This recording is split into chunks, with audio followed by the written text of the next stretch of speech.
भारतीय संविधान एवं राज्य व्यवस्था के पहले एपिसोड में हम लोगों ने पेज नंबर 10 तक कर लिया है। अब आगे करेंगे। शुरू करते हैं। भारत के संविधान में पंचवर्षीय योजना और मौलिक दायित्व भाग लिए गए हैं। रूस के संविधान से लिया गया है। भारतीय संविधान में वाक्यांश कानून द्वारा स्थापित प्रक्रिया की अवधारणा ली गई है। जापान के संविधान से भारतीय राजनीतिक प्रणाली को कहा जाता है अर्धसंघात्मक। भारतीय राष्ट्रपति और प्रधानमंत्री कहाँ के राज्य की प्रमुख प्रकृति है? ब्रिटेन से लिया गया है। भारत में संघ राज्य संबंध में समानता पाई जाती है। कनाडा के संविधान तथा भारत सरकार अधिनियम 1935 से यह लिया गया है। भारतीय संविधान में द्विसदन प्रणाली की विशेषता ब्रिटेन के संविधान से लिया गया है। राज्य के नीति निर्देशक सिद्धांतों का स्रोत है भारत सरकार अधिनियम 1935 से निर्देशों का साधन। भारतीय संविधान में शासन के मंत्रिमंडल स्वरूप को यूनाइटेड किंगडम से लिया गया है। भारतीय संविधान में संशोधन का प्रस्ताव दक्षिण अफ्रीका देश के संविधान से लिया गया। भारतीय संविधान में समवर्ती सूची की अवधारणा ऑस्ट्रेलिया से ली गई थी। भारतीय संविधान में स्वतंत्रता का सिद्धांत फ्रांस देश से लिया गया है। भारतीय संविधान का उच्चतम न्यायालय का परामर्शदायी क्षेत्राधिकार उपबंध कनाडा के संविधान से लिया गया है। भारत ने एकल नागरिकता की अवधारणा इंग्लैंड देश से अपनाया है। भारतीय संविधान के संसदीय विशेषाधिकार की विशेषता ब्रिटेन से ली गई है। भारतीय संविधान के अनुच्छेद 14 में कानूनों के समान संरक्षण की अवधारणा ली गई है अमेरिका संविधान से। आयरलैंड से राज्य के नीति निर्देशक तत्व लिया गया है। जर्मनी से आपात उपबंध लिया गया। संयुक्त राज्य अमेरिका से वित्तीय आपात। ब्रिटेन से संसदीय व्यवस्था। हमारे राष्ट्रीय संगीत का अनुवाद किया डॉक्टर अरविंदो ने। राष्ट्रीय ध्वज आयताकार है। इसकी लंबाई का चौड़ाई के अनुपात हैं 3:2, 3:2। हमारे राष्ट्रीय चिन्ह के नीचे आदर्श वाक्य है सत्यमेव जयते। भारतीय तिरंगे ध्वज में अशोक चक्र का रंग गहरा नीला है। वर्ष 1950 में आम फल को भारत के राष्ट्रीय फल के रूप में अपनाया गया था। भारत का राष्ट्र चिन्ह लिया गया सारनाथ स्थित अशोक स्तंभ से। संविधान सभा ने 22 जुलाई 1947 के दिन भारत के राष्ट्रीय ध्वज को अपनाया। 22 जुलाई 1947। सत्यमेव जयते उद्धरण भारत के राष्ट्रीय प्रतीक पर देवनागरी लिपि में अंकित है। यह उद्धरण लिया गया है मुंडक उपनिषद से। भारत का राष्ट्रीय वृक्ष है बरगद। जनगण मन को संविधान सभा द्वारा आधिकारिक रूप से भारत के राष्ट्रगान के रूप में स्वीकार किया गया 24 जनवरी 1950 को। भारतीय ध्वज के डिज़ाइन का श्रेय दिया जाता है पिंगली वेंकैया को। विशाल गिलहरी महाराष्ट्र राज्य की राजकीय पशु है। गिलहरी महाराष्ट्र की राजकीय पशु। अंडमान निकोबार द्वीप का राजकीय पक्षी है वुड पिजन। भारतीय ध्वज कोड प्रभावी हुआ 2002 से। भारतीय ध्वज संहिता 2002 है। कार्यकारिणी निर्देशों का एक संकलन है। फ्लैग कोड ऑफ इंडिया 2002 के अनुसार भारतीय ध्वज की स्थिति दाएं छोर पर होनी चाहिए जब वह एक सीधी रेखा में अन्य देशों के झंडे के साथ प्रदर्शित हो। दाएं छोर पर। वह भारतीय राज्य जिसने मलखम्ब को अपना राज्य खेल घोषित किया मध्य प्रदेश। भारतीय राष्ट्रीय ध्वज में अशोक चक्र दर्शाता है धर्म के नियत का चक्र। कर्नाटक का राज्य फूल है कमल। झारखंड का राज्य फूल है पलाश। नागालैंड का राज्य फूल है बुरुंश का फूल। आंध्र प्रदेश का राज्य पशु है काला हिरन। भारत का राष्ट्रीय जल जीव है गंगा नदी की डॉल्फिन मछली। भारत का राष्ट्रीय प्रतीक सम्राट द्वारा निर्मित सिंह कैपिटल का एक प्रतिरूप है अशोक। भारत का राष्ट्रीय गीत लिखा था बंकिम चंद्र चटर्जी। भारत का राष्ट्रीय खेल फील्ड हॉकी माना जाता है। भारत के राष्ट्रगान के रचयिता हैं रविन्द्रनाथ टैगोर। वृषभ, चक्र और अश्व युक्त सारनाथ का सिंह चतुर्मुख स्तंभ शीर्ष राष्ट्रीय प्रतीक के रूप में भारत सरकार द्वारा अंगीकृत हुआ। 26 जनवरी 1950 को वृषभ, चक्र, अश्वयुक्त सारनाथ का सिंह चतुर्मुख स्तंभ शीर्ष राष्ट्रीय प्रतीक के रूप में भारत सरकार द्वारा अंगीकृत हुआ। 26 जनवरी 1950 को संविधान सभा के ने राष्ट्रीय गीत को अपनाया। 24 जनवरी 1950 को सिक्किम राज्य का राजकीय पशु लाल पांडा है। सिक्किम राज्य का राजकीय पशु लाल पांडा है। राजस्थान का राज्य पक्षी सोन चिड़िया, ग्रेट इंडियन बस्टर्ड। चंदन कर्नाटक का राजकीय वृक्ष है। भारत के राष्ट्रीय ध्वज के सफ़ेद भाग के केंद्र में एक गहरे नीले रंग का अशोक चक्र सुसज्जित है। इस चक्र की तीलियां हैं 24। राष्ट्रगान को हिंदी संस्करण में अपनाया गया 24 जनवरी 1950। भारत का राष्ट्रीय गीत आनंदमठ उपन्यास में परिलक्षित हुआ था।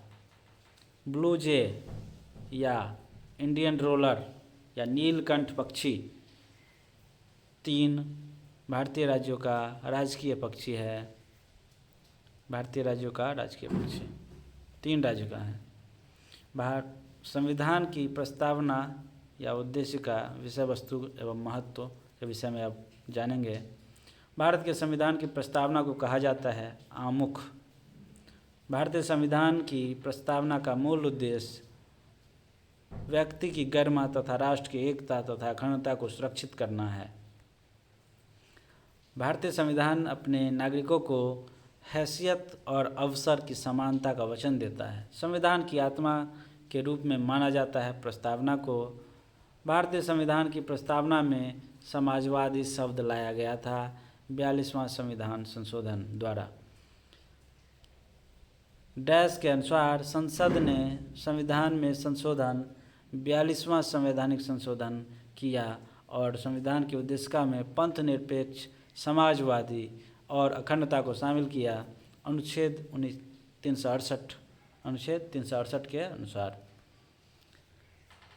42वें संशोधन अधिनियम के द्वारा भारत के संविधान की उद्देशिका में जोड़ा गया था धर्मनिरपेक्ष शब्द को। 42वां संविधान संशोधन में जोड़ा गया धर्मनिरपेक्ष शब्द को। भारतीय संविधान में के 42वें संशोधन द्वारा संप्रभु, लोकतांत्रिक, गणराज्य शब्दों को बदलकर संप्रभु, समाजवादी, धर्मनिरपेक्ष, लोकतांत्रिक, गणराज्य कर दिया गया और राष्ट्र की एकता शब्दों को भी बदलकर राष्ट्र की एकता और अखंडता कर दिया गया। 42वां संविधान संशोधन एक संक्षिप्त परिचयात्मक वक्तव्य जो संविधान के मार्गदर्शक उद्देश्य, सिद्धांतों को और दर्शन को निर्धारित करती है कहलाती है प्रस्तावना। 1973 में केशवानंद भारती केस में इस सवाल को उठाया गया था कि प्रस्तावना को संशोधित किया जा सकता है। भारत को एक धर्मनिरपेक्ष राज्य के रूप में वर्णित किया गया संविधान की प्रस्तावना के अंतर्गत। संविधान के निर्माता की सोच भारत के संविधान के प्रस्तावना हिस्से में परिलक्षित होती है। संविधान का वह भाग जो इसके निर्माताओं की भावनाओं और आदर्शों को दर्शाता है प्रस्तावना। भारत के संविधान की प्रस्तावना में प्रयुक्त शब्द गणतंत्र सूचित करता है कि देश का प्रधान निर्वाचित प्रतिनिधि है। एक धर्मनिरपेक्ष देश है भारत। एक व्यवस्थित सामाजिक संरचना का संकेत बिंदु है। उद्देश्यों एवं विचारों में समानता। प्रस्तावना को संविधान की राजनीतिक कुंडली के रूप में वर्णित किया गया कि एम मुंशी ने संविधान की राजनीतिक कुंडली कहा प्रस्तावना को। प्रस्तावना के अनुसार भारतीय संविधान अपना अधिकार प्राप्त करता है भारत की जनता से। वह अंग्रेजी राजनीतिक वैज्ञानिक जिसने उद्देशिका को भारतीय संविधान की कुंजी की नोट कहा था, सर अर्नेस्ट बार्कर। भारतीय संविधान की उद्देशिका में व्यक्त किए गए न्याय, सामाजिक, आर्थिक और राजनीतिक का आदर्श लिया गया रूसी क्रांति से। न्याय, सामाजिक, आर्थिक और राजनीतिक रूसी क्रांति से लिया गया। भारतीय संविधान में केशवानंद भारती बनाम केरल राज्य के मामले में भारत के संविधान का हिस्सा माना गया था। उद्देशिका को भारतीय संविधान की प्रस्तावना में बंधुता मुख्य शब्द का उल्लेख भारत के सभी लोगों के बीच सामान्य भाईचारे की भावना को प्राप्त करने के उद्देश्य से लिया गया। भारतीय संविधान की प्रस्तावना में प्रयुक्त वह शब्द पद जिसका अर्थ है विशेषाधिकार का अभाव, समानता। भारतीय संविधान की प्रस्तावना में प्रयुक्त वह शब्द पद जिसका अर्थ है विशेषाधिकार का अभाव, समानता। 26 नवंबर 1949 को गृहीत मूल भारतीय संविधान की प्रस्तावना में उल्लेख नहीं है धर्मनिरपेक्ष शब्द का। धर्मनिरपेक्ष शब्द का उल्लेख नहीं है 26 नवंबर 1949 को गृहीत मूल भारतीय संविधान की प्रस्तावना में। भारतीय संविधान की उद्देशिका में अब तक एक बार संशोधन किया गया है। वस्तुपरक संकल्प में अभिव्यक्त मौलिक प्रतिबद्धताओं की वह सूची जिसे हमारे संविधान में स्थान दिया गया है, समानता, स्वतंत्रता, भ्रातृत्व, लोकतंत्र और संप्रभुता। शब्द समाजवाद, धर्मनिरपेक्षता, एकता और अखंडता संविधान की प्रस्तावना में शामिल किए गए। सन 1976 ईस्वी में समाजवाद, धर्मनिरपेक्षता, एकता और अखंडता संविधान में शामिल किया गया। संविधान की कुंजी की संज्ञा दी गई है उद्देशिका को। भारत में सर्वोच्च है संविधान। संविधान का वो एकमात्र हिस्सा जिसे पूरी तरह से हटा दिया गया है भाग 7। वह शब्द जो भारतीय संविधान की प्रस्तावना में उल्लेखित नहीं है संघीय। भारतीय संविधान की प्रस्तावना में इसके सभी नागरिकों को न्याय प्रदान करने की व्यवस्था की गई है। सामाजिक, आर्थिक और राजनीतिक न्याय मिला हुआ है। संविधान की मूल संरचना की अवधारणा सर्वोच्च न्यायालय द्वारा प्रतिपादित की गई थी। केशवानंद भारती बनाम केरल राज्य। संविधान की मूल संरचना की अवधारणा सर्वोच्च न्यायालय द्वारा प्रतिपादित की गई थी। केशवानंद भारती बनाम केरल राज्य। वह उद्देश्य जो भारत के संविधान की प्रस्तावना में वर्णित नहीं है, आर्थिक स्वतंत्रता। इंडिया अर्थात भारत राज्य का एक संघ होगा। भारतीय संविधान। यूनियन शब्द देश के संविधान से ग्रहण किया गया, कनाडा से। यूनियन शब्द कनाडा से लिया गया। संघ शब्द भारतीय संविधान की प्रस्तावना में वर्णन नहीं है आर्थिक स्वतंत्रता का। उच्चतम न्यायालय ने धारणा प्रस्तुत की उद्देशिका संविधान का भाग है। बम्बई बनाम यूनियन ऑफ इंडिया। बम्बई बनाम यूनियन ऑफ इंडिया। भारत के संविधान में उद्देशिका का विचार लिया गया यूएसए के संविधान से। भारत को धर्मनिरपेक्ष राज्य वर्णित करता है संविधान की प्रस्तावना। भारत के संदर्भ में धर्मनिरपेक्ष शब्द का सही भाव व्यक्त करता है। भारत में राज्य का कोई धर्म नहीं है। भारत में राज्य का कोई धर्म नहीं है। भारतीय संविधान के उद्देश्यों को प्रतिबिंबित करता है संविधान की प्रस्तावना। भारतीय संविधान की प्रस्तावना में उल्लिखित नहीं है धार्मिक न्याय। भारतीय संविधान का दर्शन नहीं है साम्यवादी राज्य। भारत के संविधान की प्रस्तावना का भाग नहीं है योजनाबद्ध विकास। भारतीय संविधान में संघवाद शब्द का उल्लेख नहीं है। भारतीय संविधान की प्रस्तावना में बंधुता किसी व्यक्ति की गरिमा को सुनिश्चित करता है। संविधान सभा में उद्देशिका को प्रस्तुत किया था जवाहरलाल नेहरू ने। भारतीय संविधान की प्रस्तावना में विचार, व्यक्ति, विश्वास, आस्था और उपासना की स्वतंत्रता जैसे महान आदर्शों का उल्लेख है। भारतीय संविधान को अर्ध संघीय कहा केसी ह्यूयर ने। डैश के मामले में एक समतावादी सामाजिक व्यवस्था की स्थापना को संविधान की मूल संरचना के रूप में माना गया था। समता बनाम आंध्र प्रदेश राज्य। सही सुमेलन है। गोलकनाथवाद वर्ष 1967 में। 24वां संविधान संशोधन अधिनियम 1971। केशवानंद भारतीवाद 1973। 42वां संविधान संशोधन 1976। संविधान में अनुच्छेद, अनुसूची एवं विभिन्न भाग के विषय में अब हम लोग जानेंगे। भारतीय संविधान का वह अनुच्छेद जो कहता है कि भारत राज्यों का एक संघ है, अनुच्छेद 1 में वर्णित है। वह अनुच्छेद जो धन विधेयक को परिभाषित करता है, अनुच्छेद 110। भारतीय संविधान का अनुच्छेद 343 संघ की राजभाषा के बारे में बताती है। भारत के संविधान में 12 अनुसूचियाँ हैं। भारतीय संविधान के अनुच्छेद 29 में अल्पसंख्यकों के हित निहित हैं।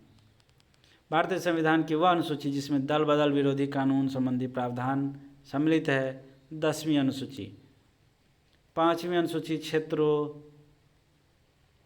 5th शेड्यूल एरिया वाले 10 राज्य पंचायतों अनुसूचित क्षेत्रों तक विस्तृत के संबंधित अधिनियम 1996 के तहत आते हैं। अनुच्छेद 108 के प्रावधानों के तहत लोकसभा और राज्यसभा की संयुक्त बैठक को राष्ट्रपति द्वारा बुलाया जा सकता है। अनुच्छेद 108 के तहत संयुक्त बैठक राष्ट्रपति द्वारा लोकसभा और राज्यसभा का। राज्यसभा की विशेष शक्ति इस आशय का प्रस्ताव अपनाकर संविधान के अनुच्छेद 249 में दिया गया है कि वह राज्य सूची में शामिल किसी भी मामले के संबंध में कानून बनाने के लिए संसद को सशक्त बना सके। भारतीय संविधान का वह अनुच्छेद जो मानव के क्रय विक्रय तथा जबरदस्ती मजदूरी कराने पर प्रतिबंध लगाता है, अनुच्छेद 23। भारतीय संविधान का वह अनुच्छेद जो कानून के समक्ष समानता प्रदान करता है, अनुच्छेद 14 कानून के समक्ष समानता। भारतीय संविधान के अनुच्छेद 5 से 11 भारत की नागरिकता पहलू से संबंधित है। भारतीय संविधान का अनुच्छेद 300A गारंटी देता है कोई भी व्यक्ति अपनी संपत्ति से वंचित नहीं रहेगा। भारतीय संविधान का अनुच्छेद 324 से 329 चुनाव पहलू से संबंधित है। 324 से 329 चुनाव पहलू से संबंधित। भारत के संविधान का अनुच्छेद 243 243 व्याख्या करता है पंचायती राज प्रणाली का। संविधान के अनुच्छेद 18 के प्रावधानों के अंतर्गत भारत सरकार ने भारत रत्न और पद्मश्री को प्रारंभ किया, अनुच्छेद 18। भारत के संविधान का वह अनुच्छेद जो राष्ट्रीय महत्व के स्मारकों, स्थलों और वस्तुओं की सुरक्षा से संबंधित है, अनुच्छेद 49। भारत के संविधान की 6ठी अनुसूची में असम, मेघालय, त्रिपुरा और मिजोरम राज्यों में जनजातीय क्षेत्रों के प्रशासन के संबंध में प्रावधान है। 6ठी भारतीय संविधान का भाग 2 संबंधित है नागरिकता से। अनुसूचित क्षेत्रों और अनुसूचित जनजातियों के प्रशासन और नियंत्रण के लिए प्रावधान किए गए हैं 5वीं अनुसूची में। भारत के संविधान के अनुच्छेद 243(1) के अनुसार पंचायतों की वित्तीय स्थिति की समीक्षा के लिए वित्त आयोग का गठन किया जाता है हर 5वें वर्ष की समाप्ति पर। भारतीय संविधान का वह अनुच्छेद जो अनुसूचित क्षेत्रों और जनजातीय क्षेत्रों के प्रशासन से संबंधित है, अनुच्छेद 244। भारतीय संविधान का वह अनुच्छेद जो यह कहता है कि प्रधानमंत्री की नियुक्ति राष्ट्रपति द्वारा की जाएगी, अनुच्छेद 75 सबसेक्शन 1। भारत के संविधान का वह अनुच्छेद जिसके अधीन राज्यों के राज्यपाल को अध्यादेश जारी करने की शक्ति प्राप्त है, अनुच्छेद 213। संघ सूची के तहत कोई विषय नहीं है सार्वजनिक स्वास्थ्य। संघ सूची के तहत कोई विषय नहीं है सार्वजनिक स्वास्थ्य। अंगीकृत किए जाने के समय भारतीय संविधान सबसे लंबा संविधान था, जिसमें मूलतः थे 395 अनुच्छेद, 395 अनुच्छेद।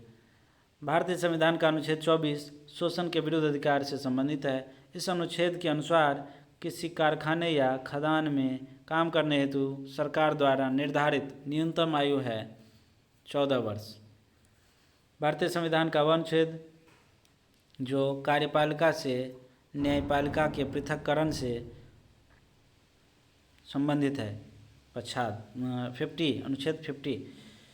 संघ सूची, राज्य सूची और संवर्धित सूची भारतीय संविधान की 7वीं अनुसूची में शामिल है।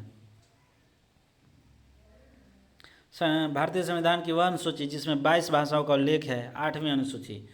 भारतीय संविधान के अनुच्छेदों को समूहबद्ध किया गया है 22 भागों में। संविधान में केंद्र और राज्यों के बीच शक्तियों का विभाजन को दर्शाया गया है 3 अनुसूची के रूप में। अनुच्छेद 279A वस्तु एवं सेवा कर परिषद संवैधानिक निकाय से संबंधित है। GST 279A अनुच्छेद वह अनुच्छेद जो भारतीय संसद को जातियों, उपजातियों एवं जनजातियों की अनुसूचित जातियों की सूची में शामिल करने और उससे बाहर करने की शक्ति प्रदान करता है। अनुच्छेद 341 341। भारतीय संविधान का अनुच्छेद 72 संबंधित है राष्ट्रपति की क्षमा करने की शक्ति से। अनुच्छेद 72 के तहत राष्ट्रपति किसी भी दोषी को क्षमा प्रदान कर सकता है। वह अनुच्छेद जिसके अंतर्गत भारत के राष्ट्रपति मृत्युदंड की सजा पाए हुए व्यक्ति को क्षमा, फांसी, स्थगन या सजा में कमी कर सकते हैं। अनुच्छेद 72 के तहत यह विषय जो संवर्धित सूची के अंतर्गत आता है, वन फॉरेस्ट संवर्धित सूची के अंतर्गत भारतीय संविधान में शिक्षा को शामिल किया गया है संवर्धित सूची में। संवर्धित सूची में राज्य और देश दोनों कानून बना सकता है। भारतीय संविधान का अनुच्छेद 21 संबंधित है व्यक्तिगत स्वतंत्रता से। अनुच्छेद 21 व्यक्तिगत स्वतंत्रता भारतीय संविधान के अनुच्छेद 21 के तहत प्रदान किया गया है जीने का अधिकार, राइट टू लाइफ। अनुच्छेद 21 भारतीय संविधान के अनुच्छेद 21A में शिक्षा का अधिकार अधिनियम का उल्लेख किया गया है 21A। संविधान के अनुसार वह अनुच्छेद जिसके तहत जीवन की सुरक्षा और व्यक्तिगत स्वाधीनता प्रदान की गई है। अनुच्छेद 21 के तहत आपातकाल के समय अनुच्छेद 20 और अनुच्छेद 21 को निलंबित नहीं किया जा सकता है। संविधान का वह उल्लेख जिसके तहत आत्मसंभ्रांत, स्वयं के विरुद्ध अध्यारोपण, साक्ष्य प्रतिबंधित है। अनुच्छेद 20। अनुच्छेद 20 अनुच्छेद 370 के मुख्य मसौदाकार थे N. गोपाल स्वामी अयंगर। अनुच्छेद 370 के मुख्य मसौदाकार थे N. गोपाल स्वामी अयंगर। भारतीय संविधान के अनुच्छेद 43 में कर्मचारी के लिए निर्वाह मजदूरी आदि का प्रावधान निर्दिष्ट किया गया है। भारतीय संविधान का अनुच्छेद जो अंतर्राष्ट्रीय शांति और सुरक्षा को बढ़ावा देने पर राज्य के नीति निर्देशक सिद्धांतों को निर्धारित करता है। अनुच्छेद 51 भारतीय संविधान के भाग 4 का अनुच्छेद 43B संबंधित है सहकारी समितियों से। अनुच्छेद 43B सहकारी समितियों से संबंधित। भारतीय संविधान के वे दो अनुच्छेद जिसमें न्यायिक समीक्षा की शक्ति को सर्वाधिक स्पष्ट रूप से व्यक्त किया गया है। अनुच्छेद 32 और अनुच्छेद 226। वह अनुच्छेद जिसके तहत भारत के उच्च न्यायालय रीट जारी कर सकते हैं। अनुच्छेद 226 के तहत रीट जारी सर्वोच्च न्यायालय, उच्च न्यायालय 226 के तहत रीट जारी करता है। भारतीय संविधान के अनुच्छेद 280 संबंधित है वित्त आयोग से। अनुच्छेद 280 वित्त आयोग से संबंधित। वह राज्य जिसका अनुच्छेद 371A के तहत विशेष दर्जा प्रदान किया गया है नागालैंड। 371A के तहत विशेष दर्जा नागालैंड को। भारतीय संविधान के अनुच्छेद 3 में नए राज्यों के गठन, सीमाओं के फेरबदल इत्यादि से संबंधित वर्णन दिया गया है। अनुच्छेद 3 में राज्यों का गठन, सीमाओं के फेरबदल इत्यादि। 44वें संशोधन 1978 ईस्वी के भारतीय संविधान के 300 सबसेक्शन A अनुच्छेद को प्रभावित किया। 44वें संशोधन ने संविधान के 300A अनुच्छेद को प्रभावित किया। राज्य सूची में स्थानीय महत्व के विषय शामिल होते हैं। राज्य सूची के अंतर्गत आता है सार्वजनिक स्वास्थ्य और स्वच्छता। राज्य सूची के अंतर्गत सार्वजनिक स्वास्थ्य और स्वच्छता। भारतीय संविधान का वह अनुच्छेद जो अल्पसंख्यकों के हितों की रक्षा करता है। अनुच्छेद 29। भारतीय संविधान के अनुच्छेद 40 में यह निर्दिष्ट दिया गया है कि राज्य ग्राम पंचायतों का संगठन करने के लिए कदम उठाएगा। अनुच्छेद 40 के तहत राज्य ग्राम पंचायतों का संगठन करने के लिए कदम उठाएगा। भारतीय संविधान का वह अनुच्छेद जो उपाधियों के अंत को सुनिश्चित करता है, अनुच्छेद 18। भारतीय संविधान का वह अनुच्छेद जिसमें पंचायतों और स्थानीय निकाय शासन से संबंधित प्रावधान शामिल है, अनुच्छेद 243। 243। संविधान के अनुच्छेद 112 में केंद्रीय बजट और वार्षिक वित्तीय विवरण के रूप में संदर्भित किया गया है। वह अनुच्छेद जिसमें यह प्रावधान किया गया है कि राष्ट्रपति के आदेश द्वारा एक अंतर्राज्यीय परिषद का गठन किया जा सकता है, अनुच्छेद 263। वित्तीय आपातकाल संबंधी प्रावधानों का उल्लेख भारतीय संविधान के अनुच्छेद 360 में है। भारतीय संविधान का अनुच्छेद 368 संबंधित है संविधान के संशोधन से। भारतीय संविधान के अनुच्छेद 368 का भाग 20 संविधान और उसकी प्रक्रियाओं में संशोधन करने के लिए संसद की शक्तियों को संबोधित करता है। भारतीय संविधान का वह अनुच्छेद जिसमें राज्यों के विधान परिषदों के गठन के लिए प्रावधान किया गया, अनुच्छेद 169 169। संविधान का वह अनुच्छेद जिसके तहत भारत का उच्चतम न्यायालय मौलिक अधिकारों के प्रवर्तन के लिए रीट जारी करता है, अनुच्छेद 32। अनुच्छेद 32 के तहत रीट जारी करता है उच्चतम न्यायालय मौलिक अधिकार के प्रवर्तन के लिए। भारतीय संविधान की दूसरी अनुसूची संबंधित है राष्ट्रपति, राज्यपालों, मुख्य न्यायाधीशों, उच्च न्यायालय और उच्चतम न्यायालय के न्यायाधीशों के वेतन से। दूसरी अनुसूची भारतीय संविधान का वह अनुच्छेद जिसमें संसद के विश्रांति काल के दौरान राष्ट्रपति को अध्यादेश लाने की शक्ति प्रदान की गई, अनुच्छेद 127। अनुच्छेद 123 के तहत अध्यादेश लाने की शक्ति। भारतीय संविधान का अनुच्छेद जो शोषण के विरुद्ध अधिकार प्रदान करता है, अनुच्छेद 23। भारतीय संविधान के अनुच्छेद 35A जोड़ा गया था वर्ष 1954 में, 1954। भारतीय संविधान के अनुच्छेद 16 के तहत सार्वजनिक नियोजन के मामले में अवसरों की समानता की गारंटी प्रदान की गई। भारतीय संविधान का अनुच्छेद जो व्यक्ति की स्वतंत्रता के संबंध में कुछ अधिकारों के संरक्षण की गारंटी देता है, अनुच्छेद 19। भारतीय संविधान की पहली अनुसूची में राज्यों व केंद्रशासित प्रदेशों और उनके अधिक्षेत्रों की सूची शामिल है। भारतीय संविधान का वह अनुच्छेद जिसके तहत राष्ट्रपति किसी राज्य की संवैधानिक प्रणाली के विफल होने की दशा में उस राज्य का शासन संभाल सकता है, अनुच्छेद 356। यानी राष्ट्रपति शासन लागू किया जाता है अनुच्छेद 356 के तहत। अनुच्छेद 336 में कुछ सेवाओं के लिए एंग्लो इंडियन समुदाय को विशेष प्रावधान मिलता है 336 के तहत। संविधान के अनुच्छेद 78 में वर्णन किया गया है प्रधानमंत्री द्वारा राष्ट्रपति को अवगत करवाने के कर्तव्य से संबंधित। प्रधानमंत्री द्वारा राष्ट्रपति को अवगत करवाने के कर्तव्य से संबंधित अनुच्छेद 78। भारतीय संविधान के राज्य के नीति निर्देशक सिद्धांत के अंतर्गत अनुच्छेद 36 से 51 सूचीबद्ध किए गए हैं। 36 से 51 वह अनुच्छेद जो मानव के दुर्व्यवहार और बालाश्रम के रोकथाम से संबंधित है, अनुच्छेद 23। भारतीय संविधान का वह अनुच्छेद जिसके तहत राष्ट्रीय ध्वज फहराने का अधिकार है, अनुच्छेद 19(1). भारतीय संविधान का वह अनुच्छेद जिसमें यह उल्लेख है कि मुख्यमंत्री राज्यपाल द्वारा नियुक्त किया जाएगा, अनुच्छेद 164। वह राज्य जो संविधान की 6ठी अनुसूची का पालन नहीं करता, जो जनजातीय क्षेत्रों के प्रशासन एवं नियंत्रण से संबंधित है, नागालैंड।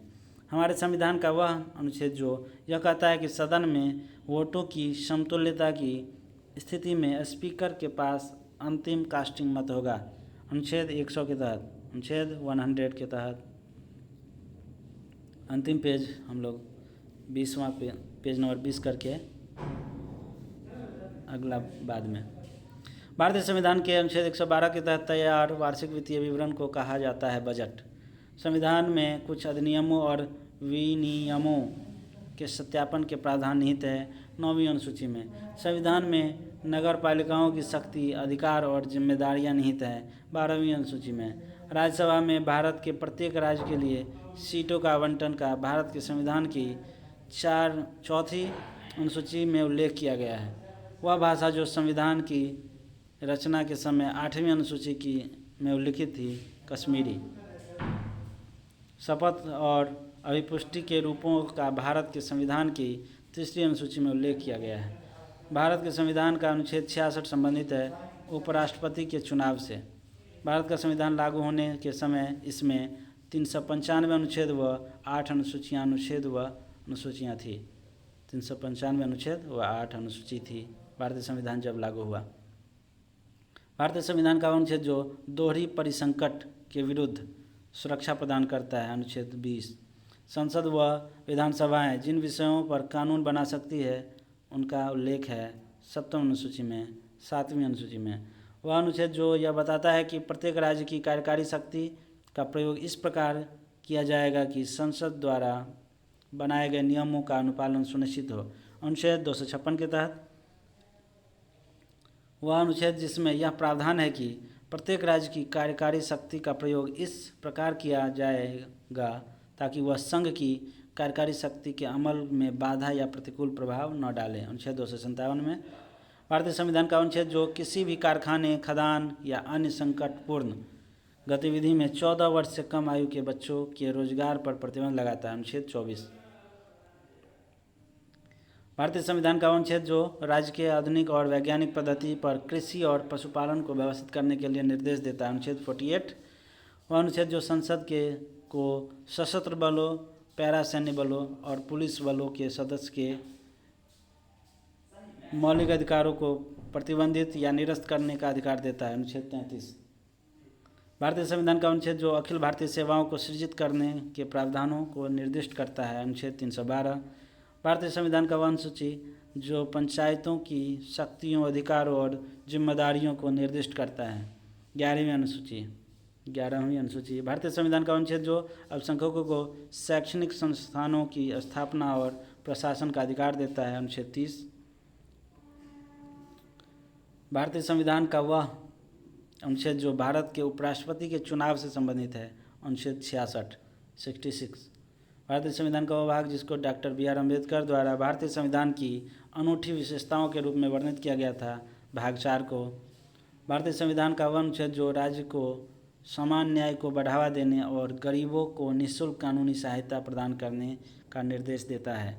अनुच्छेद 39 से। आज हम लोगों ने पेज नंबर 11 से 20 तक किया। आगे का पेज अगले खंड में।